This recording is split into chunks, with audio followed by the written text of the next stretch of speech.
দেখলে তোমারে মনটা কিলান করে, চোখ বায়ে চাইলে তোমার কিতা কিতা করে। আরেকটু এতটুকুই। আচ্ছা, খুব সুন্দর। সিলেটি গান কিন্তু সুন্দর। আর এমনি সিলেটি কিছু আধ্যাত্মিক গান আছে যেগুলো শুনতে খুব ভালো লাগে, শাহ আব্দুল করিমের গান। ইভেন আমার লাস্ট এই অ্যালবামের আগেরটা ললিতা, যেটা এটা সংগ্রহ করা সিলেটে অনেক বছরের পুরনো গান, যেটা সফটওয়্যারে মিউজিক করা। অ্যাকচুয়ালি কি সিলেট থেকে অনেক আব্দুল করিম সাহেবের, শাহ আব্দুল করিমের গান শাহ আব্দুল করিম, একটু শোনান। তারপরে হাসান রাজা, হাসান রাজার গান তো খুব সুন্দর, কি বলো? গান তো এক্সেলেন্ট গান হাসান রাজার। এগুলা হচ্ছে ঐতিহ্যবাহী গান।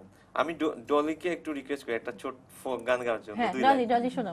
এই যে ফোক তো বেস্ট, তোমার গলা তো ফোক বেস্ট, শোনো। খুব ভালো, চিন্তার বাইরে। আচ্ছা, বারি সিদ্দিকীর সুরে।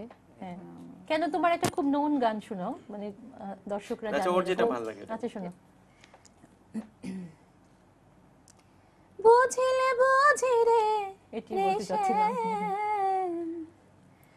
বুঝিলে বুঝিবে রে শ্যাম, ওই আমার মনের বেদনা, আমার প্রাণের বেদনা শ্যাম।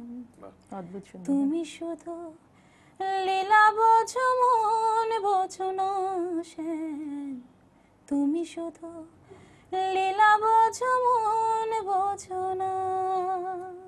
তারপর আরেকটু করো, ভালো লাগছে, খুব ভালো লাগছে। আমি এই গানটার কথা তোমাকে বলতে চাচ্ছিলাম, তাই না? মনকে বোঝাতে পারো।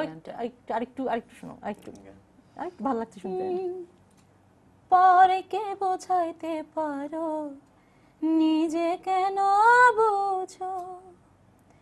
কুঞ্জবনে তোমার শনে কি কথা ছিল, বলো কি কথা ছিল? আমি তোমার প্রেমে মত্ত হইয়া, তোমার প্রেমে মত্ত হইয়া মিছে রাধা হব না গো, মিছে রাধা হব না। অদ্ভুত সুন্দর। তুমি শুধু লীলা বোঝো মন বোঝো না।